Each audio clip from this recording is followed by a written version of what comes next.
Um grande filósofo armênio-russo, Bazarian, escreveu um livro sobre intuição e análise. Diz logo no princípio: a intuição é a morte de toda lógica. Mas se a intuição é a morte de toda lógica, e a lógica é a análise, como é que vamos tratar de análises, que são coisas lógicas, em face da intuição? O que Lao Tse escreveu nos 40 anos de solidão completa lá nos matos da China, os últimos 40 anos ele passou em completa solidão. Os primeiros 40 anos foi bibliotecário e historiador na corte imperial da China. Mas nos últimos 40 anos ele viveu sozinho consigo e com Deus. E nesse tempo se tornou terrivelmente intuitivo, cosmopensado e não egopensante. Eu inventei essas palavras para esclarecer. Eu chamo a intuição cosmopensado, cosmovivido, cosmoagido. E eu chamo a análise egopensante, egovivente e egoagente. Podemos usar essas palavras para esclarecer. Mas nos últimos 40 anos, Lao Tse foi completamente cosmoagido, cosmovivido e cosmopensado. E o que ele escreveu nesses últimos 40 anos de solidão, que é o nosso livro Tao, não admite nenhuma análise. Seria o mesmo que eu querer fazer aqui no quadro um círculo quadrado. Não posso fazer um círculo quadrado. Se é quadrado, não é círculo. E se é círculo, não é quadrado. Nem Deus pode fazer um círculo quadrado, porque não sobra nada. O círculo nega o quadrado e o quadrado nega o círculo, não sobra nada para analisar. De maneira que é uma dificuldade querer analisar essas coisas. Nem sequer na matemática de Einstein se pode analisar. Ele nunca analisou a teoria da relatividade. Nunca na sua vida.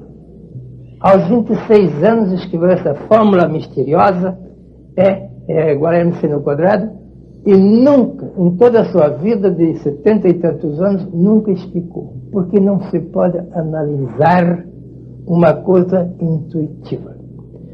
E nos livros dele ele diz coisas, por exemplo, o universo é finito, ele diz, mas é ilimitado. Para nós isso é uma contradição. Não, diz que isso é verdade. O universo é finito, mas apesar disso é ilimitado. Que coisa estranha. Pois ele diz, a certeza não vem das provas. As provas não dão certeza de coisa alguma. Ora, nós estamos tão habituados a provar, demonstrar, e depois dizemos, agora é certo.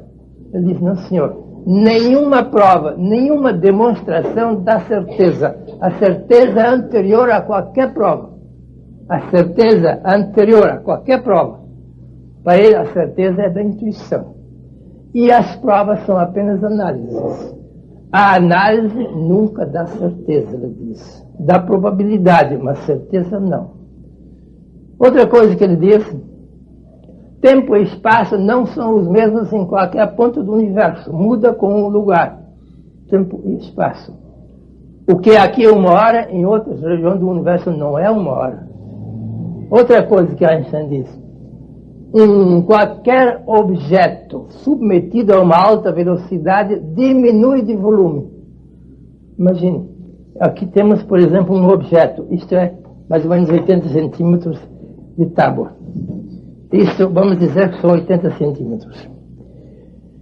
Se eu submetesse isto a uma alta velocidade, não seria nem a metade disto. E se eu submetesse a uma velocidade ainda maior, segundo Einstein, não daria nada. E no fim daria só 1 centímetro, e no fim 1 milímetro, e no fim 0. Porque o tamanho de um objeto depende da velocidade, diz ele. Se a velocidade é pouca, o objeto é grande. Mas se a velocidade é grande, o objeto é muito pequeno. Quer dizer, não existe nenhuma medida estável. É tudo relativo, tudo relativo, relativo. Bem, isto é verdade, mas é misterioso para ter que analisar as coisas, como nós temos que fazer na aula. Assim está cheio de afirmações que, perante a análise, parecem ser coisas absurdas. E perante a intuição de que falam os gênios, é certo. O talento analisa e o gênio intui. O gênio é intuitivo e o talento é apenas analítico. Mas quem é que está no estado gênio agora? Todos estamos apenas no talento, na análise talentosa, mais ou menos. E do talento para o gênio não há nenhum caminho. Do mundo dos fatos, diz Einstein, para o mundo dos valores, não conduz nenhum caminho, porque os valores vêm de outra região. Tudo isto nos parece tão estranho, tão misterioso. Isso é na matemática, na alta matemática, não na aritmética, lá é tudo analítico, mas na matemática. Vocês não devem confundir a matemática com a aritmética, todo mundo confunde. Mas a matemática é puramente intuitiva e a aritmética é analítica.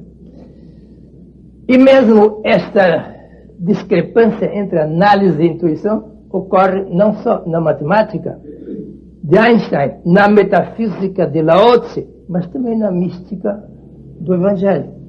Se vocês lerem coisas do Evangelho e vocês querem analisar o que o maior dos mestres disse há 2000 anos lá no Evangelho, estamos diante de absurdos. Por exemplo, ele diz, é preciso morrer para viver. Ora, nós dizemos que é preciso viver para viver. Não, ele diz que quem não morre não pode viver. E seu grande apóstolo Paulo repete a coisa. Eu morro todos os dias, e é por isso é que eu vivo. Para nós são coisas tão paradoxais. É preciso perder tudo para possuir.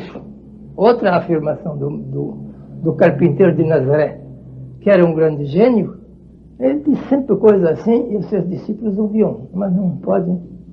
Nós, há 2000 anos, estamos analisando o Evangelho. E há 2000 anos estamos dizendo bobagens. Porque não se pode analisar uma coisa que não foi dita pela inteligência, nem para a inteligência.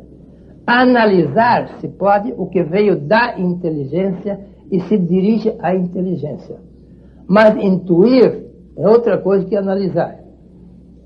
Então eu fiz aqui 2 colunas de palavras para mostrar essa coisa misteriosa, que há uma intuição não é analisável. Eu pus aqui na vossa esquerda esotérico e esotérico. Em grego, exotérico com X quer dizer fora, e esotérico com S quer dizer dentro.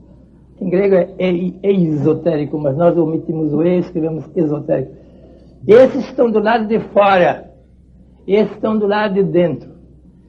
Ego é alguma coisa fora de nós, periférico. Eu, para nós, é uma coisa central. Sabe? Aqui, profanos são os que estão de fora, são os exotéricos. E os iniciados são os esotéricos de dentro. E podemos, intelectual é do lado de fora, exotérico. E espiritual é esotérico, iniciado de dentro. Analítico é da inteligência. Intuitivo é da razão. Não me confunda inteligência com razão, por favor. Não tem nada a ver um com o outro. Isto é inteligência, isto é razão, ou nós costumamos dizer espírito, em vez de razão. Porque confundimos sempre razão com inteligência, temos que evitar a confusão e vamos substituir a razão por espírito. Espírito não é palavra filosófica, mas eu escrevi aqui espiritual em vez de racional. Intelectual, aqui eu devia escrever racional, mas para evitar a vossa confusão, escrevi espiritual. Bem, aqui pus um menos e aqui um mais. Podemos continuar assim.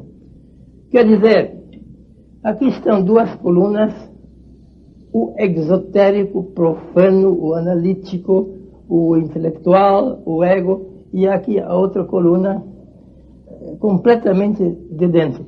Isto podemos intuir. Isto podemos analisar. Mas quem analisa não compreende nada disto.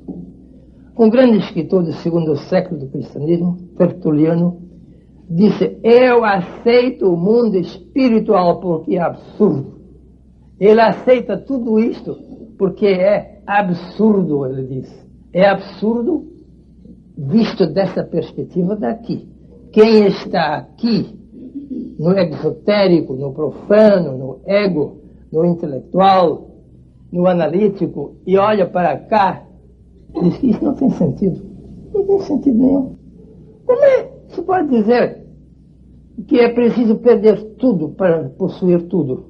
Como é que se pode dizer é preciso morrer para viver?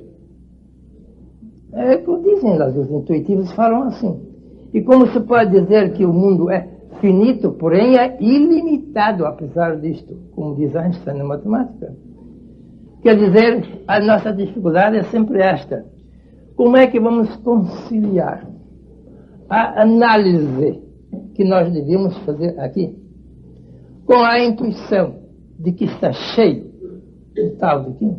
Porque Tao de Ching, Lao Tse, escrevendo o Tao de Ching, não expositou aquilo que ele escreveu.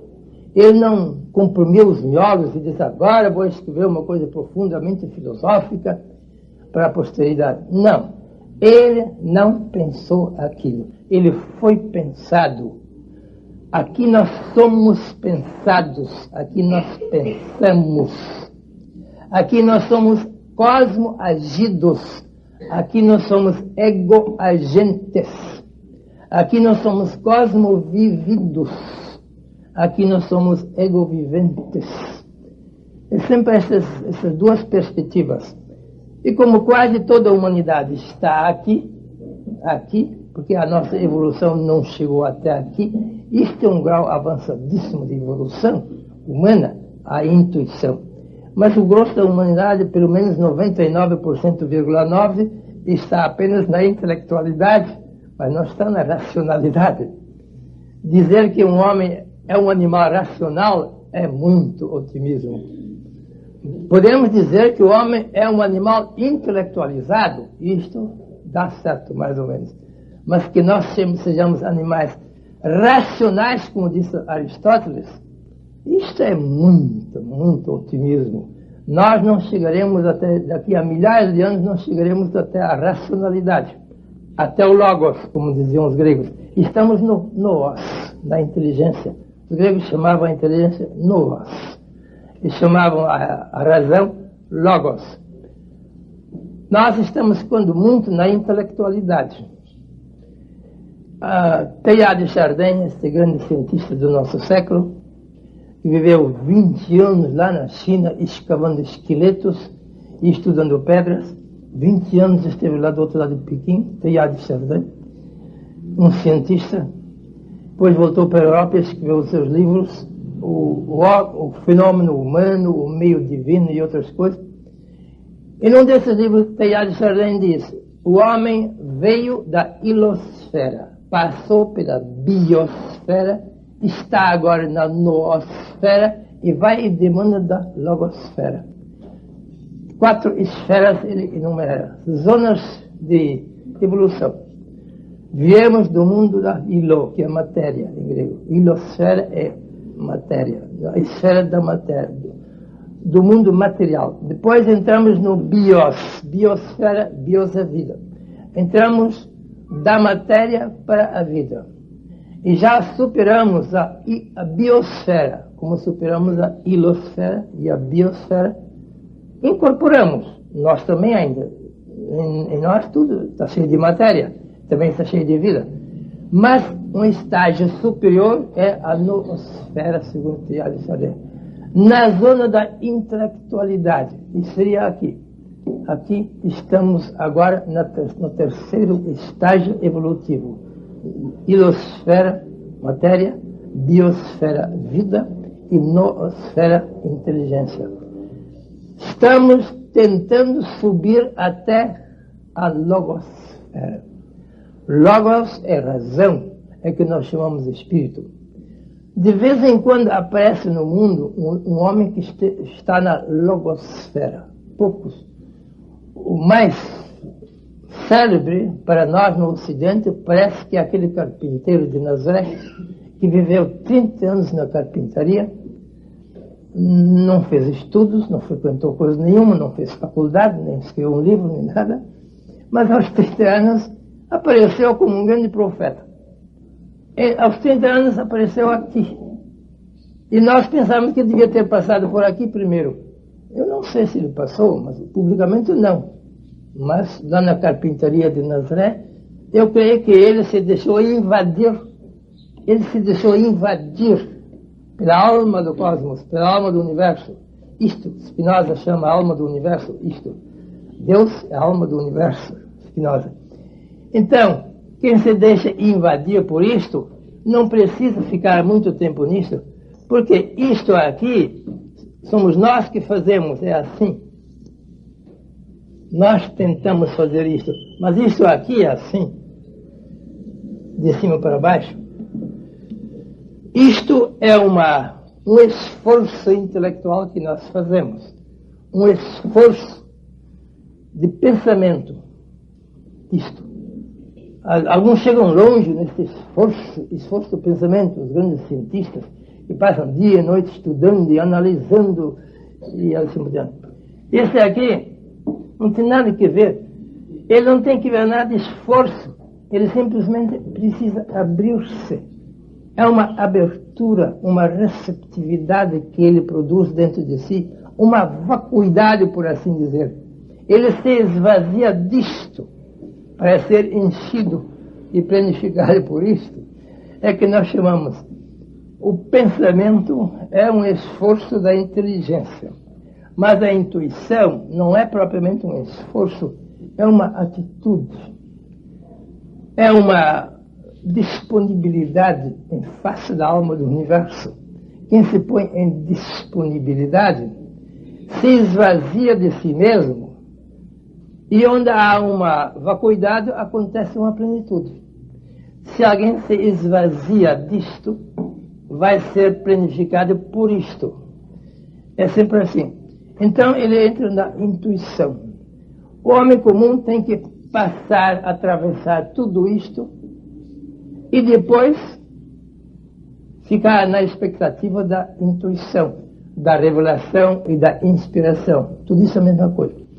Einstein diz, eu penso 99 vezes. Eu penso 99 vezes aqui. E não descubro a verdade. Eu deixo de pensar, anulou tudo isto.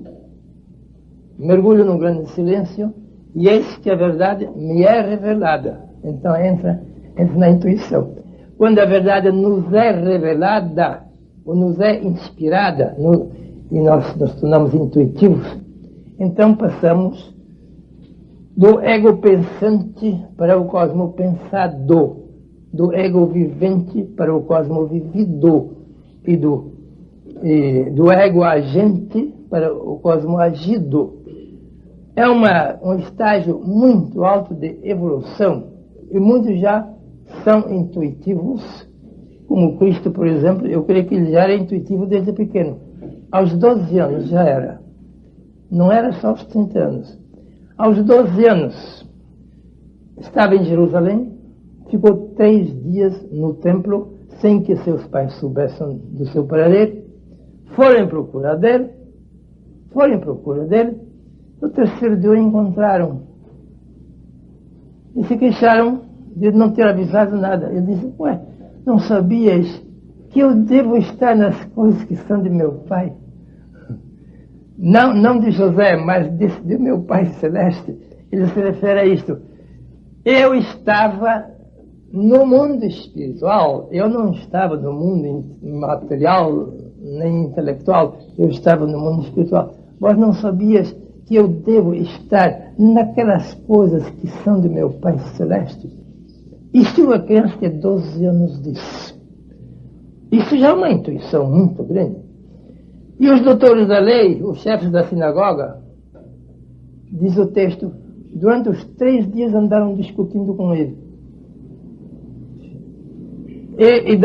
E o menino de 12 anos dava tais palavras, tais respostas às perguntas dos doutores da lei, dos chefes da sinagoga, encanecidos nos seus estudos bíblicos, que ficavam espantados, estupefatos.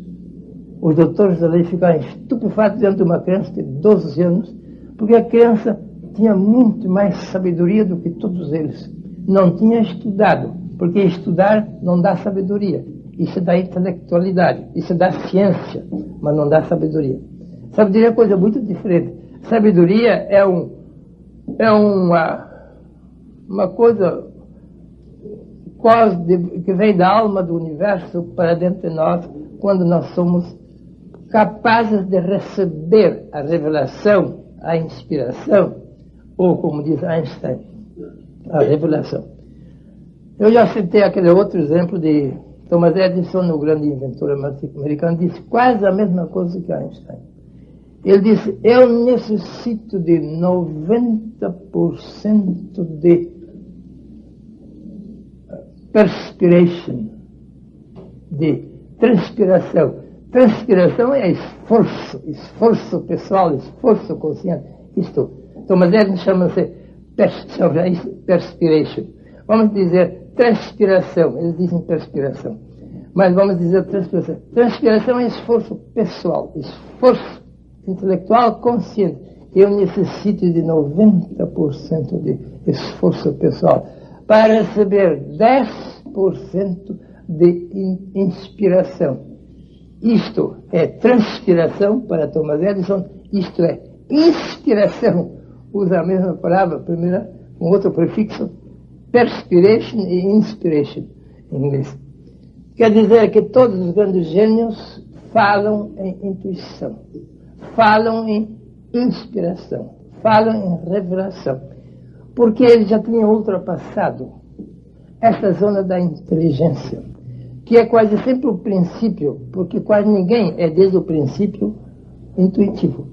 Geralmente os grandes gênios passaram por toda esta fase de intelectualidade, de esforço consciente e pessoal. Depois, ultrapassaram tudo.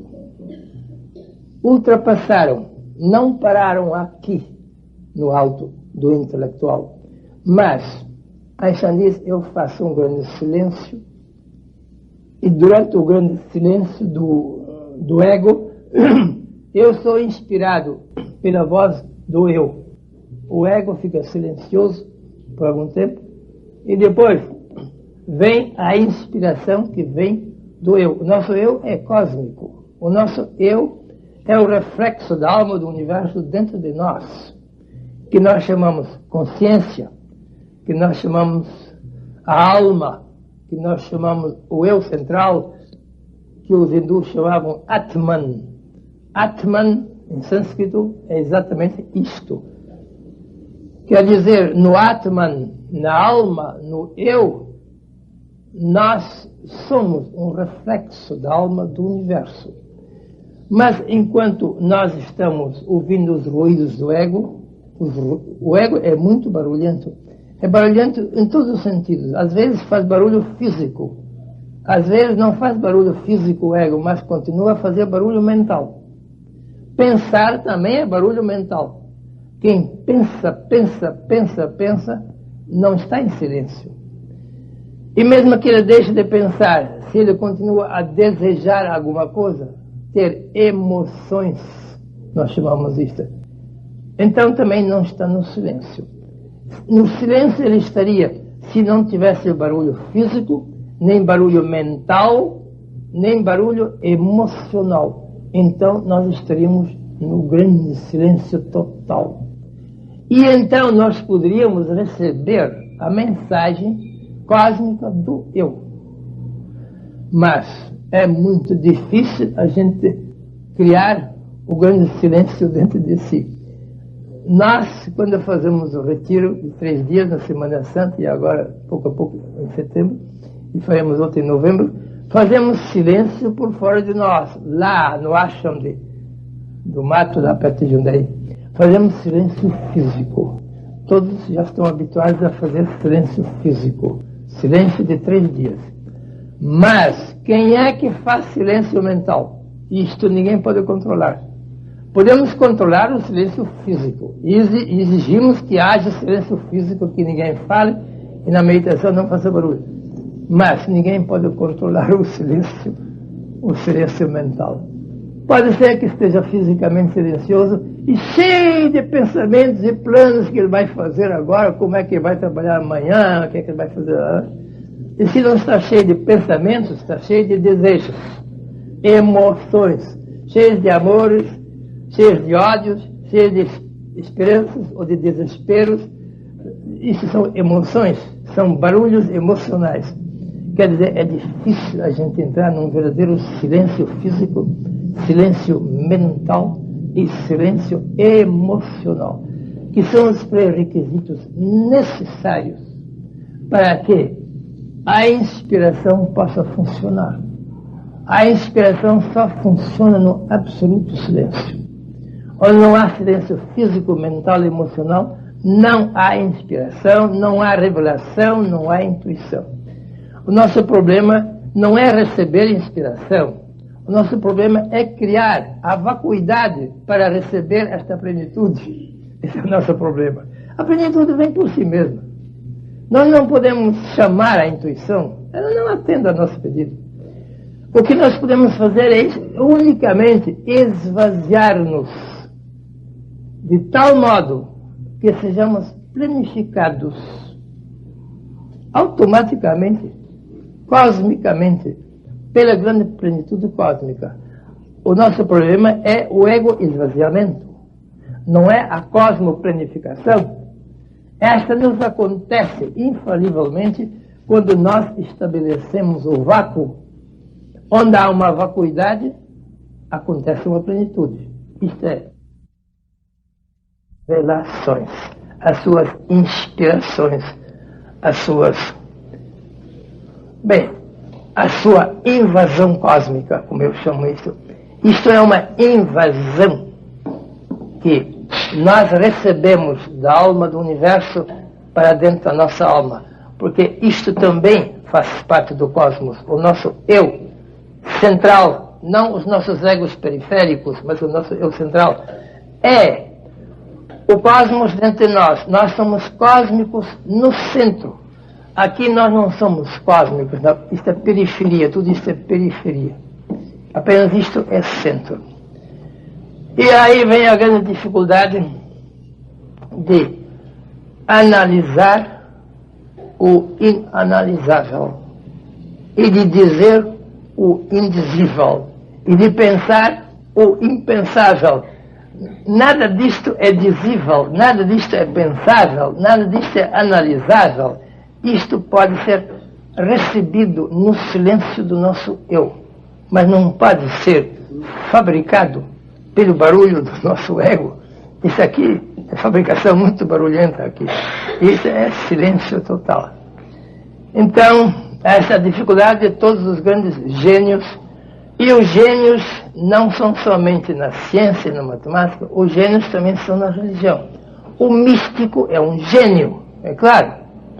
Porque o que nós chamamos mística na religião, e chamamos genialidade na ciência, ou na arte, sobretudo. Os artistas muitas vezes são geniais.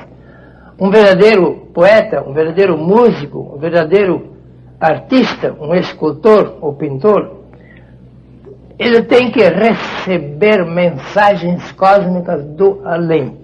Se ele só fabrica os seus pensamentos próprios, então ele não é gênio. Porque o nosso ego pode fabricar muitas coisas, mas não sai do talento. Isto aqui é talento.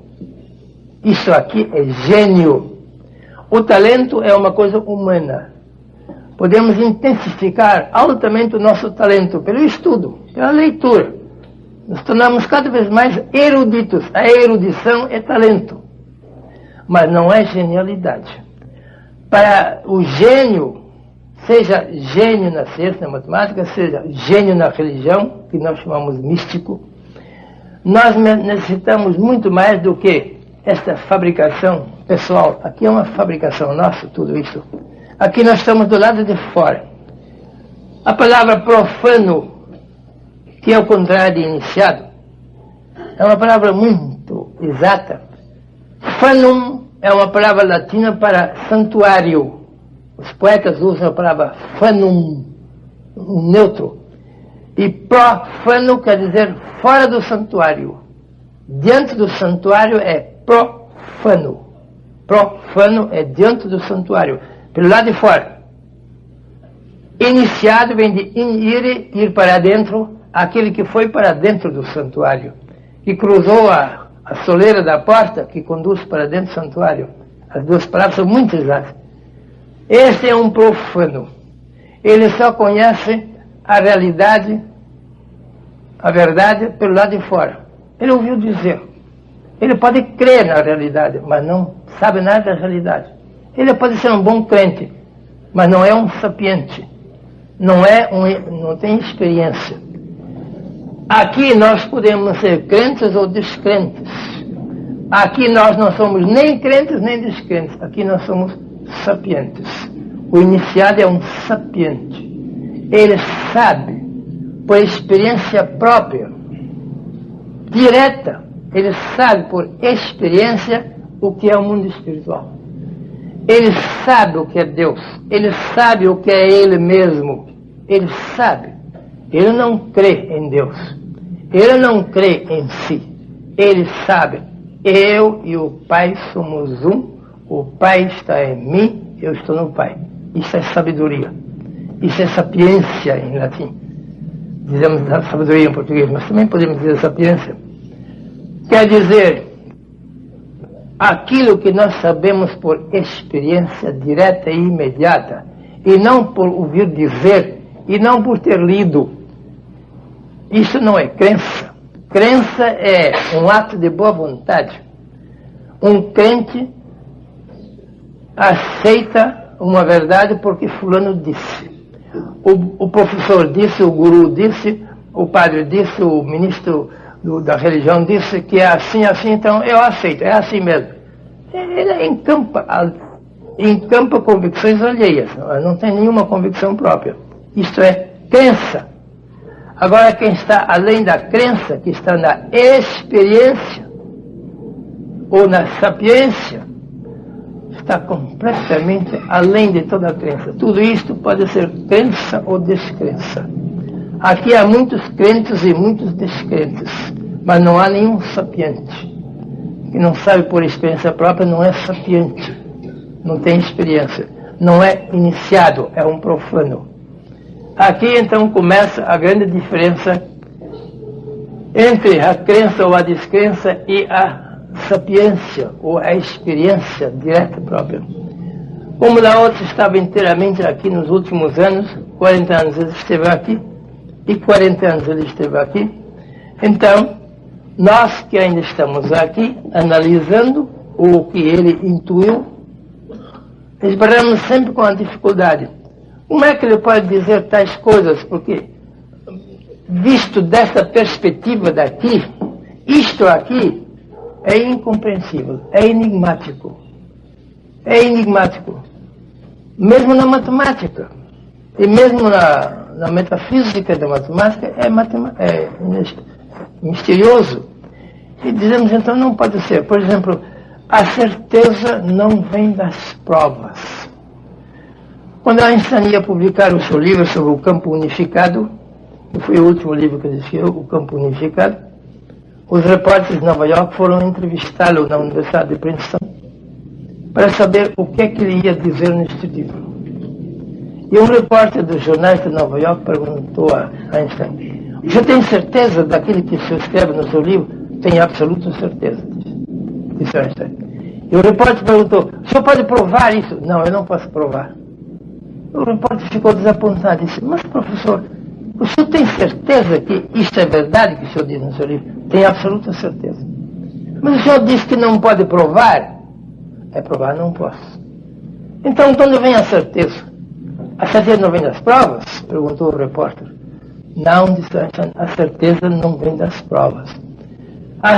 A certeza é anterior a qualquer prova. Anterior a qualquer prova. A certeza é aqui, as provas são aqui. Na ciência nós dizemos o que não é provado não é certo, mas a ciência não sai daqui. A ciência é puramente intelectual, mas ela não é intuitiva. Então, perguntou o repórter: "Mas então para que é que se escreve um livro depois?" quando já tem certeza antes de escrever o livro. Bem disse Einstein. O livro, as provas que eu dou no livro, são para justificar a certeza para aqueles que não têm certeza. É para justificar a certeza para aqueles que não têm intuição. Para estes, a gente tem que provar que isso está certo, mas não pode provar, deve afirmar que isto está certo. Se ele não quer aceitar que isso está certo, nós não podemos fazer nada. Não aceita e pronto. Ele não pode compreender isto. Ele pode apenas crer isto. Pode ouvir, pode até entender, mas não pode compreender. Porque compreender é outra coisa do que entender. Entender é uma atividade intelectual, analítica. Entender é conhecer, analisar, pesquisar. Tudo isso é intelectual. Mas compreender é isso aqui. Isto é compreensão. Compreender é racional e entender é simplesmente intelectual. Mas como nós nunca fazemos distinção exata entre entender e compreender, confundimos tudo. Como toda a nossa língua é uma eterna confusão. Entre racional e intelectual, entre ego e eu, entre ser e existir, tudo confuso. Mas quando entramos numa zona de precisão filosófica, temos que fazer essas distinções. E por que é que nós vamos fazer, o que é que vamos fazer agora com Lao Tse? Se não podemos analisar isto. Isto aqui não é analisável, o que ele escreveu. Analisável é outra coisa nos nossos livros de ciência, de física, de química, lá há coisas analisáveis. Eles não saem daqui. Mas isso não é analisável. A única coisa que podemos fazer aqui é que eu chamo colocar setas ao longo do caminho. Colocar setas à beira do caminho. Quer dizer, setas são sinais que indicam a direção em que a gente deve ir. A gente vê uma seta, em toda parte, nas esquinas está cheio de setas. Aqui tem uma mão só, a seta aponta só para aquele lado. Quando tem duas mãos não tem nada. Quando a seta aponta para um solar, quer dizer que aqui não há duas mãos, etc. Então, a seta indica a direção em que alguém deve andar. Mas a seta não anda, ela fica parada. E se alguém não compreender essa mensagem da seta,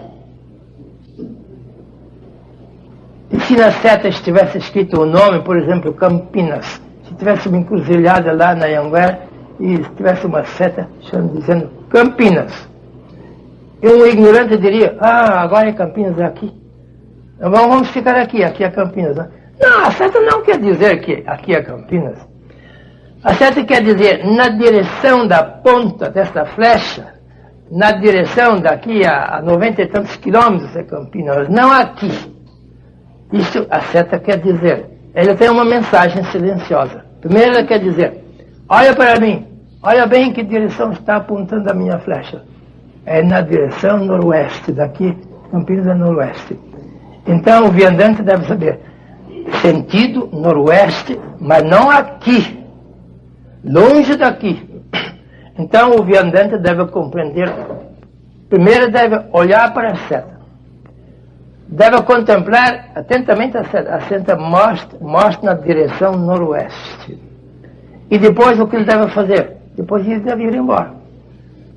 Se ele se prende à seta e fica aqui, então não entendeu a mensagem da seta, porque a seta não quer dizer que é aqui a cidade que está marcada na seta. Ou se alguém arrancasse a seta para estar em Campinas, também não adianta nada, não se põe a seta no bolso, então já perde a direção. Quer dizer, tudo isso é apenas, eu posso pôr setas à beira do caminho explicando Lao Tse. Mas eu não posso definir o que ele quer dizer. Eu posso dizer, vá nesta direção, tal e tal, norte ou sul, ou leste, oeste, ou intermediários, vai nesta direção. Eu posso dizer ao leitor, ao ouvinte. Mas eu não posso andar em lugar dele.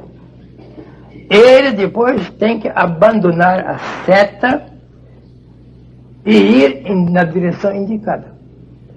Ele tem que abandonar a seta para cumprir a mensagem da seta.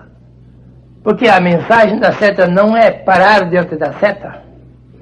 A mensagem da seta é contemplar atentamente qual é a direção em que ele está apontando. Depois dizer, adeus, muito obrigado pela indicação, depois ir adiante. Só isso nós podemos fazer em todo o livro intuitivo. Não é só em Lao Tse, sobretudo no Evangelho. Pensar que nós possamos fazer ciência analítica do Evangelho é completamente absurdo. Nós podemos fazer ciência de outras coisas, mas de uma coisa intuitiva nós não podemos fazer ciência. Quando uma coisa é ultra-intelectual, e tudo isso é ultra-intelectual, é transmental, é para além. Então nós só podemos pôr sinais à beira do caminho e deixar cada um fazer o que quiser. Isso é uma espécie de parábola. Nas parábolas, sempre a conclusão é misteriosa. O símbolo material indica sempre um simbolizado espiritual, nas parábolas de Jesus. O símbolo material indica um simbolizado espiritual. O mestre só diz o símbolo material. E o discípulo tem que descobrir o simbolizado espiritual. Por exemplo, na história do semeador. O semeador que foi semeando semente, primeiro no meio da estrada, depois no meio das pedras, depois no meio dos espinhos. Nada produziu, não produziu nada. No asfalto não se pode semear, nas estradas não se pode plantar, no meio das pedras, onde não há humus, não se pode plantar, e no meio dos espinhos, que vão sufocar tudo. Ele diz, bem, o semeador saiu para semear a semente, primeiro à beira da estrada, depois no meio das pedras, depois nos espinhos, e finalmente também em terra boa. Isto, ele diz, mas isto é apenas uma seta na encruzilhada. Agora, o que é que ele quer dizer, nós temos que descobrir. Primeiro, na agronomia material, esta parábola seria um absurdo. Mandar alguém semear milho ou feijão ou arroz à beira da estrada. Não é nada. É uma agronomia completamente errada. Nenhum agrônomo vai aconselhar isto. Também não vai aconselhar que lança semente no meio das pedras onde não há terra. Não dá. Ou no meio dos espinhos que sufocam tudo. Não. Isto é o símbolo material colocado pelo mestre. Ele não fala de agronomia material. Ele fala de uma agronomia espiritual. Ele fala de um campo que somos nós. Não fala de um campo físico, que é a terra, a estrada, a espinha. Ele fala de nós. A alma humana é um campo. Alguns campos lá dentro do homem são como beira de estrada. Outros são como pedras. Outros é como espinhos. E também a terra boa em que a coisa nasce e cresce. Quer dizer, o simbolizado espiritual tem que ser adivinhado pelo discípulo ou pelo ouvinte. O símbolo material é posto pelo mestre. E o simbolizado espiritual tem que ser intuído. Aqui não se pode provar, aqui outra vez tem que intuir. No símbolo material, a gente pode provar tudo. Agora, no sentido espiritual, do simbolizado espiritual, a gente tem que mais ou menos adivinhar, como nós dizemos. Mas intuir é mais do que adivinhar. Intuir dá certeza absoluta. Adivinhar muitas vezes não dá certeza. Mas se alguém tivesse intuição, poderia dizer, isto é absolutamente certo. O que o mestre disse é absolutamente certo. Porque há tais terrenos na humanidade que não produzem nada. Há tais terrenos que não produzem nada. Há tais que não produzem nada e os outros produzem. Por quê? Porque aqui é uma grande diferença. Aqui funciona o livre-arbítrio. Na terra não funciona. Na pedra não funciona. Nos espinhos o livre-arbítrio não funciona. Mas em nós funciona. Então, quando a semente da verdade é semeada no terreno humano, aí nós nos podemos fazer terra boa. E nós nos podemos fazer terra ruim. Nós podemos fazer-nos como beira da estrada, asfalto. E podemos fazer-nos como pedra e como espinhos. Também podemos fazer-nos como terra fértil. Tudo isso, o mestre quer dizer, depende do livre-arbítrio de cada um, no qual a semente da verdade é semeada. Se ela nasce, cresce e frutifica, isto não depende mais da semente. A semente era toda boa, pois ele disse que a semente era a palavra de Deus. Então a semente era toda boa, toda. Mas o terreno não era igual. Tinha terreno em que ele nem brotou. No outro brotou um pouco e morreu logo. E depois brotou, cresceu, floresceu e não frutificou. Porque isso depende não da semente, mas do terreno humano, desta vez, que nós oferecemos à semente. Isto, de maneira que o símbolo material está sempre aqui, e o simbolizado espiritual está na intuição. Nada se resolve sem intuição. Sim, nas coisas científicas de cada dia não precisamos de intuição. Na física e na química não se precisa propriamente de intuição. Mas nas zonas superiores do conhecimento, mesmo na matemática, que é já uma zona muito avançada, na metafísica da filosofia e na mística, que são as zonas mais elevadas, metafísica, matemática e mística, os três M's que representam uma zona de evolução muito avançada. A gente pode começar com isto. E muitos não saem disto, começam e terminam com isto. Mas a gente também pode começar com isto, e quando chega ao fim disto, transmentalizar-se. Chama-se transmentalizar no Evangelho. Transmentalizar. Ir além da sua mente. A mente é o ego. Ir transegoficar-se. Ir além do seu ego. E passar para cá. E aqui verá que aqui não depende propriamente de nós. O que vai acontecer depende de um fator misterioso que uns chamam a graça de Deus, outros chamam intuição. Na teologia se chama isso a graça. A intuição, outros chamam a minha boa estrela, ou o favor dos deuses, diziam no Império Romano. Qualquer coisa misteriosa que eles chamam a minha boa estrela, ou o meu guia invisível, ou não sei o quê, ou a sorte. Bem, essas são palavras para dizer que acontece alguma coisa que eu não fabriquei, mas que eu estou recebendo. E quem não se torna receptivo não vai receber. Quem se torna receptivo recebe, e quem não é receptivo não recebe. De maneira que aqui tudo depende da nossa abertura. Hoje em dia a gente chama isso abertura. Ele não tem abertura para isto. Receptividade. Não tem vacuidade para receber essa plenitude. Aqui nós tornamos, até certo ponto, esvaziados. Nos esvaziamos disto. Aqui nos enchemos disto. Aqui nos esvaziamos.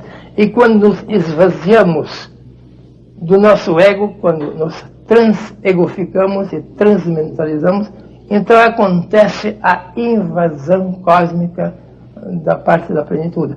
E nós sempre temos a impressão que a mensagem veio lá da Via Láctea, número 1 ou número 2. Não veio de lá. A mensagem intuitiva não veio do universo externo, veio do nosso universo interno. Veio do nosso universo de dentro, que é o nosso eu. Mas nós não sabemos nada do eu, então logo concluímos que veio do universo macrocósmico de fora, quando devíamos saber que veio do universo microcósmico de dentro. Mas nós sabemos mais do macrocosmo de fora do que do microcosmo de dentro. A astronomia nos fala do macrocosmo de fora. A astronomia, a matemática, a física, tudo falam do macrocosmo. Mas a psicologia diz que vai falar do microcosmo, mas ela não chega até lá. Pela psicologia nós não chegamos até aqui. A psicologia para quase sempre no ego. No ego mental ou no ego emocional. Ela não passa de lá. Mas, se nós entrarmos na verdadeira filosofia de profundidade, aí nós descobrimos o universo dentro de nós mesmos. Descobrimos o nosso microcosmo. E então sabemos que a mensagem que recebemos realmente veio de fora, mas não de fora do além, mas do fora do aquém. Isto é o além de dentro e não o além de fora. Há um além de fora, lá fora no cosmos. E há um além de dentro, que é a nossa própria alma. Então verificamos que toda revelação, toda inspiração, toda intuição, em última análise, veio de dentro de nós. Não da nossa periferia ego, mas do nosso centro eu. Por isso é tão necessário a gente ter autoconhecimento. Quando não sabe nada do seu centro e sabe só das suas periferias, então não pode explicar de onde é que veio uma mensagem cósmica. Logo pensa que veio das estrelas, que veio da Via Láctea. Não, veio de dentro de nós mesmos.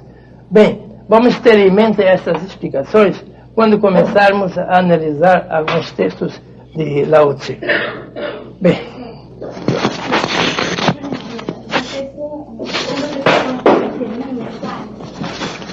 ele, para ser um iniciado, precisa de tempo. Entendeu? O quê?